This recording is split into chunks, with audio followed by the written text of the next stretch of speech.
Moon trends நேயர்கள் அனைவருக்கும் வணக்கம். ஸோ மணிகண்டன் நடிச்சு வெளிவர இருக்க லவ்வர் படத்தோட ஆடியோ லான்ச் பாத்தீங்கன்னா இப்போ ரீசெண்டா நடந்து முடிஞ்சிருக்குங்க. இந்த ஆடியோ லான்ச்ல பாத்தீங்கன்னா மணிகண்டன் ஸ்டேஜ்ல ரொம்ப அழகாவே பேசியிருக்காரு. ஸோ இந்த வீடியோ மூலமா அதை கேட்டு நீங்க எல்லாம் என்ஜாய் பண்ணுங்க. ஃபர்ஸ்ட் 2019 பிரபு சொன்ன மாதிரி 2019 இந்த கதையை எனக்கு சொல்லும்போது நான் பிரபுட்ட சொன்னது வந்து, பிரபு என்னை வச்சு நீங்க பண்ணாதீங்க. ஏன்னா அந்த சமயத்துல வந்து நான் ரொம்ப சின்ன சின்ன கேரக்டர்ஸ் பண்ணிட்டு இருந்த ஆர்டிஸ்டா தான் இருந்தேன். என்னை வச்சு யாரும் பண்ண மாட்டாங்க, நீங்க வேற யாராவது வச்சு பண்ணுங்க அப்படின்னு சொல்லியிருந்தேன். நான் ஏன் வந்து அது வந்து ஏதோ வேற ஏதோ இதுவான காரணமா இல்லை. இந்த படம் நான் இல்லைனாலுமே இந்த படம் எப்படியாவது வந்துடணும், இது வந்து கண்டிப்பா ஒரு கம்பெல்லிங்கா சொல்லப்பட வேண்டிய ஒரு கதை அப்படிங்கிறது வந்து நான் இவர்கிட்ட சொல்லும் போதே சொன்னேன். இது இஃப் இன் கேஸ் இது வந்து உங்களுக்கு நாங்க செகண்ட் ஹாஃப் வந்து கோகர்னால ஷூட் பண்ண போறதுனால இது பெரிய பட்ஜெட்டா இருக்கும். நான் குட் நைட் அப்ப ரிலீஸ் கூட ஆகல. அப்ப நான் இவர்கிட்ட நான் கதை சொல்லும் போதே சொன்னேன், தலைவா வேற யாரும் கூட வச்சு எடுங்க, இந்த படத்தை மட்டும் எடுத்துருங்க, ரொம்ப முக்கியமான கதைன்னு சொன்னேன். அன்னைக்கு முதல்ல 2 பேருக்கு நான் இந்த படத்தை முதல்ல நன்றி சொல்லணும். ஃபர்ஸ்ட் பிரபுராமுக்கு, ஏன்னா இந்த படம் என்ன வச்சு எடுத்ததை விடவும் இந்த படத்தை எடுத்ததுக்காகவே நான் முதல்ல நன்றி சொல்லணும்னு ஆசைப்படுறேன்.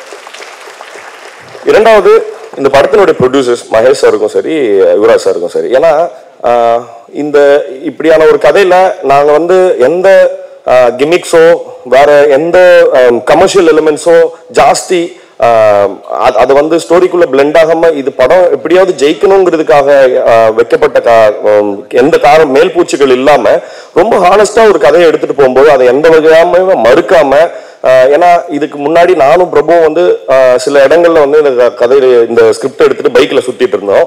ஆனா அவங்க நிறைய பேருக்கு தயக்கங்கள் இருந்தது. அது அவங்களோட, நான் அது தவறுன்னு சொல்ல, பட் ஆனா இவங்க அதுக்கான தைரியம் இருந்தது. நான் கண்டிப்பா நான் பண்றேன் அப்படின்னு சொன்னாங்க. அந்த தைரியத்துக்கு ரொம்ப நன்றி. அதுக்கப்புறம் இந்த படத்துக்கு உள்ள வந்து நடிகர்களை பத்தி சொல்றேன். அது கௌரியா இருக்கட்டும், கண்ணாவா இருக்கட்டும், நிக்கிலா, ஹரிஷ், ஹரிணி, அருணாச்சலம், பிண்டு, யாரா இருக்கட்டும், இந்த படத்துல எந்த இடத்துலயுமே எனக்கு ரொம்ப ரொம்ப ரொம்ப பிடிச்சிருந்த விஷயம் என்னன்னா, as if அவங்க படம் ஹிட்டுன்றத முதல் நாள் ஷூட்டிங்ல இருந்து ஏதோ ஒரு ஹிட் படத்துல தான் வேலை செஞ்சுட்டு இருக்கோன்ற வைபை வந்து எல்லா இடத்துலயும் கொடுத்துட்டு இருந்தாங்க. ஒரு கேள்வி இல்லை, ஒரு டவுட் கிடையாது. இந்த படம் வந்து சரியா இருக்குமா, ஹிட்டு அப்படிங்கறத விட ரொம்ப நம்ம நல்ல படத்துல வேலை செஞ்சுட்டு இருக்கோங்கிற வைபை வந்து கண்டினியூஸா வந்து எமிட் பண்ணிட்டே இருந்தாங்க. அதனாலேயே என்னமோ தெரியல, அந்த படம் அந்த சினர்ஜி வந்து ரொம்ப சூப்பரா கிரியேட் ஆகி இது நல்ல படமா வந்திருக்கு. முதல்ல அதனால எல்லா நடிகர்களுக்கும் பர்டிகுலரா ஒருத்தருக்குமே ஒவ்வொரு என்ன சொல்றது பெரிய பெரிய பேக்கேஜஸ்.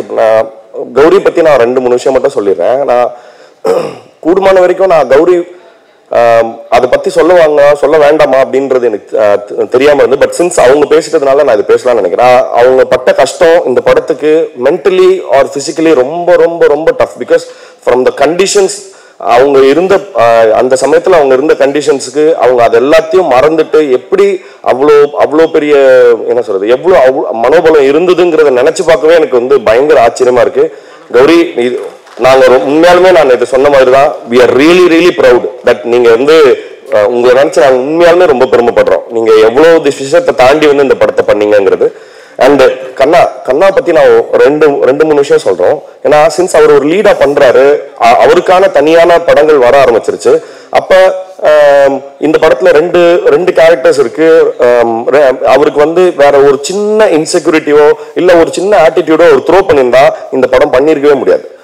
ஒரு இடத்துல கூட ஒரு முகசுளிப்போ இல்ல ஒரு எந்த இடத்துலயுமே ஒரு சின்ன, நான் ஷூட்டிங் ஸ்பாட்ல 40 நாள் வந்திருக்கேன், ஒரு நாள் கூட இது ஏன் அப்படியோ அது ஏன் அப்படியோ ஒரு சின்ன என்ன சொல்றது ஒரு கெஸ்டர்ல கூட அதை ஒரு காமிச்சது கிடையாது. தேங்க்யூ சோ மச் கண்ணா. நான் நிஜமாலுமே சொல்றேன், இது கண்ணாவினுடைய உயரம் வந்து அஸ் அன் ஆக்டரா சொல்றேன், அஸ் அ பர்சனா சொல்றேன், இன்னும் எங்கேயோ இருக்க போது அதை நான் வந்து நான் பார்ப்பேங்கிறதுல எனக்கு பெரிய பெரிய சந்தோஷம் இருக்கு. அண்ட் ஹரிணி அண்ட் நிக்கிலா, ஹரிஷ், இவங்க எல்லாருமே சாரி நான் 3 பேரையும் இதுவா சொல்றேன்னு நினைக்காதீங்க. ஏன்னா ஒரு காமன் கேரக்டர் இருக்கு. நான் ஏற்கனவே சொன்ன மாதிரி தான், யார்கிட்டையும் எந்த செகண்ட் தாட்ஸும் கிடையாது. நம்ம இது ஏதோ ஒரு ரிக்ரெட்னால தேவையில்லாம இந்த படத்துக்கு வந்துட்டோமா அப்படிங்கிற மாதிரியான எந்த என்ன சொல்றது செகண்ட் தாட்ஸையும் அவங்க கொடுத்தது இல்லை. அது வந்து கூடுமான வரைக்கும் எங்களை வந்து படம் வந்து இன்ஃபேக்ட் நாங்கள் இன்னும் சரியா தான் வேலை செஞ்சுட்டு இருக்கோங்கிற உத்வேகத்தை எங்களுக்கு கொடுத்துட்டே இருந்தது. Thank you guys. இந்த படத்தினுடைய டெக்னிக்கல் டீம் பத்தி டக்குன்னு ஏன் சீக்கிரமா என்னால சொல்ல முடியும்னா, ஏன் என்னால சீக்கிரமா பேச முடியும்னா அதுல அந்த டெக்னிக்கல் டீம்ல யாருமே பேச மாட்டாங்க. ஸ்ரேயாஸ் பேசவே மாட்டாரு. ரெண்டாவது ராஜ்கமல் அவனால் பேசி இப்போ எனக்கு தெரிஞ்சு இன்னைக்காவது தேங்க்ஸ்ன்னு சொன்னாப்பெல்லாம் அதனால பேசி பார்த்ததே கிடையாது. ரெண்டாவது பரத் வாய்ப்பே இல்லை.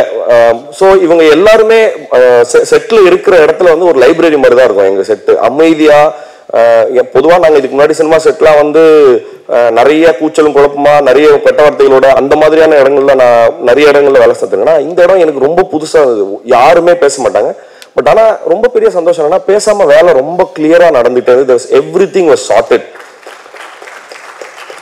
நான் ஸ்ரேயாஸோடைய எல்லா ஒர்க்குமே சொல்றேன். நான் இன்னைக்கு காலையில கூட சொல்லிட்டு இருந்தேன் படம் பார்த்துட்டு. அவரு என்ன சொல்றது கூடுமான வரைக்கும் அவரு பெர்ஃபார்மன்ஸை கேப்சர் பண்ணுங்கிற இடத்துல மட்டும்தான் இருந்தாரே தவிர்த்து இந்த இடத்துல லைட் நல்லா இருக்கு இந்த இடத்துல அவருடைய பர்டிகுலரா நம்ம தன்னோட சினிமோட்டோகிராஃபி வந்து ஸ்கிரிப்டை ஆர் பெர்ஃபார்மன்ஸை ஓவர் ஷேடோ பண்ணிடக்கூடாதுங்கிறதுல ரொம்ப கவனமா இருந்தாரு.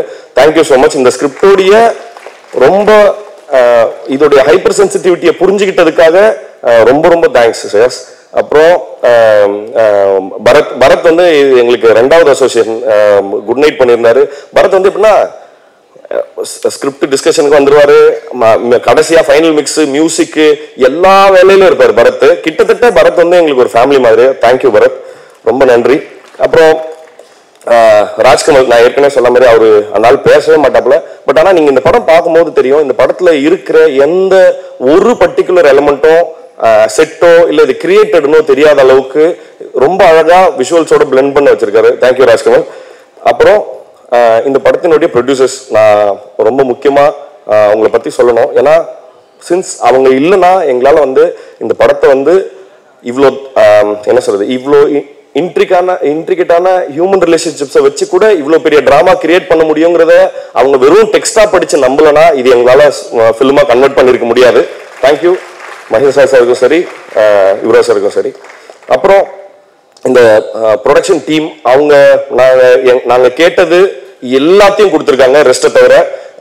அதனால வந்து உண்மையாவே அவங்களுக்கு நான் ரொம்ப நன்றி சொல்ல கடமைப்பட்டிருக்கேன். அப்புறம் எனக்கு என்னன்னா சீஃப் டெக்னீஷியன்ஸை சொல்லிட்டதுனால நான் அவங்களுடைய அசிஸ்டன்ஸை சொல்லலைங்கிறதுக்கு அப்படி அர்த்தம் கிடையாது.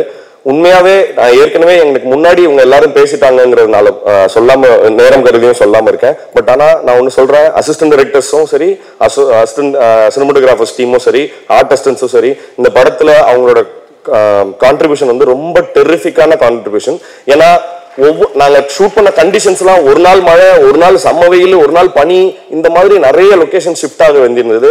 அவங்க இல்லைன்னா இந்த படம் எங்களால சத்தியமா பண்ணிருக்க மாதிரி. தேங்க்யூடா, ரொம்ப நன்றி. முக்கியமா சுகன் உனக்கு இந்த வரேன். அப்புறம் சக்திவேலன் சார் பத்தி சொல்லணும். சக்திவேலன் சார் கிட்ட இது எனக்கு 3வது படம். எப்படி ஷானையா கூட எனக்கு 3வது படமோ சக்தி சார் கூட எனக்கு 3வது படம். 4 ஹேட்ரிக். ஆமா சார், 3வது படம் எனக்கு. Sillukaruppatti first, Good Night second, third இந்த படம். இது ஏன் வந்து சக்தி சார் ரொம்ப ஸ்பெஷல் எனக்குன்னா எங்களுக்கு நாங்க சில்லுக்கருப்பட்டி பண்ணும்போதுமே நாங்க ஸ்ட்ரகிள் பண்ணிட்டு இருந்தோம் அந்த படத்தை. ஏன்னா அந்த படத்தோடைய வடிவம் வந்து அந்த சமயத்துல ரொம்ப புதுசா இருந்தது. அது சரியா யாரும் எடுத்துக்க புரிஞ்சுக்க நாங்க நிறைய எக்ஸிபிட்டர்ஸ்ட காமிச்சிட்டு இருந்தோம். யாரும் சரியா இது பண்ணிக்க அக்செப்ட் பண்ணிக்கிறதுக்கோ இல்ல புரிஞ்சுக்கிறதுக்கோ கஷ்டப்பட்டு இருந்த போது சக்தி சார் தான் இல்ல நான் பண்றேன்னு சொல்லி முதல்ல சிக்னேச்சர் ரிலீஸ் வந்து நீங்க அப்பதான் ஆரம்பிச்சீங்களா sir? First signature release was Sillukaruppatti. And second வந்து குட் நைட்டும் நாங்க இப்போ இவரை சொன்ன மாதிரி தான் நாங்க ரொம்ப கஷ்டப்பட்டுட்டு இருந்தோம் குட் நைட்டை வந்து எப்படி எக்ஸிபிட் பண்றது அப்படின்ட்டு. அந்த சமயத்துல எங்களுக்கு கை கொடுத்தாரு. 3வது தடவையா இந்த படத்துக்குள்ள வந்திருக்கீங்க சார். எங்க மேல வச்ச நம்பிக்கைக்கும் கண்டிப்பா நாங்க வந்து ரொம்ப நன்றி கடன் பட்டிருக்கோம் sir. Thank you so much. Thank you sir, thank you sir. அப்புறம் இந்த படத்தினுடைய இந்த விழாவினோட நாயகன் ஷான் சாரை பத்தி சொல்லணும். ஷான் சார் எப்படி சக்தி சாருக்கு 3வது படமோ ஷான் சார் கூட எனக்கு 3வது ஜெய்பீம், குட் நைட், அப்புறம் லவர் 3வது படம். எனக்கு ஒரே காமன் திங் என்னன்னா 3 படத்துலயும் ஃபண்டாஸ்டிக் ஆல்பமாவே ஹிட். எல்லாமே 5 சாங் எல்லாமே ஹிட். அதுல வந்து நான் வந்து ரொம்ப லக்கியா ஃபீல் பண்றேன். யாரோ ஒரு ட்வீட் ஒன்று போட்டிருந்தாங்க, ஒரு ஆக்டர் கம்போசர் டுவோ வந்து இங்க இருக்குன்னு. தலைவா 3 படத்தோட நிறுத்திடாதீங்க, அது வாங்க அடுத்து வேலை இருக்கு. Thank you so much. ஷானோட சப்போர்ட் வந்து எனக்கு கண்டினியூஸா இருந்துட்டு நாட் ஜஸ்ட் மியூசிக்கலா ஒரு நல்ல மியூசிக் கொடுக்குறாருன்றது மட்டும் இல்ல, நான் எந்த படம் பண்ணாலும் ஃபர்ஸ்ட் ஃபோன் கால் வந்து ஷான் சார்ட்டு வந்துடும். நான் ராத்திரி கரெக்டா 12:30 மணிக்கு அடிச்சிருவாரு, தலைவா படம் பார்த்தேன் அப்படின்னு சொல்லி. தேங்க்யூ ஸோ மச் தலைவா. அப்புறம் பிரசன்ட் மீடியாவுக்கு நான் வந்து ரொம்ப நன்றி சொல்லணும். ஏன்னா குட் நைட் அப்படிங்கிற ஒரு படம் வந்து ரொம்ப ரொம்ப மக்கள்கிட்ட ரொம்ப என்ன சொல்றது பெருவாரியா ரீச் ஆனதுக்கான காரணம் வந்து நீங்க எழுதின நல்ல விஷயங்கள் தான். அந்த படத்தை பத்தி எக்கச்சக்க நல்ல விஷயங்கள் வந்து நான் கண்ணா சொன்ன மாதிரி இது வந்து இந்த இண்டஸ்ட்ரிக்கு வந்து யுவராஜ் மாதிரி என்ன மாதிரி விநாயக் மாதிரி நிறைய பேர் வந்து இன்ட்ரடியூஸ் பண்ணிருக்கு உங்களுடைய நல்ல வார்த்தைகள்னால. அதே மாதிரி தொடர்ந்து இந்த படம் உங்களுக்கு பிடிக்கும் பட்சத்துல நீங்களும் அதே மாதிரி நல்ல விஷயங்கள் எழுதணும்னு சொல்லி நான் கேட்டுக்கிறேன். வந்திருந்த எல்லாருக்கும் ரொம்ப ரொம்ப ரொம்ப நன்றி. இந்த படம் February 9 தியேட்டர்ல ரிலீஸ் ஆகுது. நான் எப்பவுமே ஆடியோ லான்ச்சஸ்ல ஒரு விஷயம் சொல்லிட்டே இருப்பேன். அதை நான் கூடுமான வரைக்கும் இந்த படத்துலயும் சொல்லணும்னு நான் ஆசைப்படுறேன். இந்த படம் நிச்சயமா உங்களுக்கு டிசப்பாயிண்ட் பண்ணாது. தேங்க்யூ.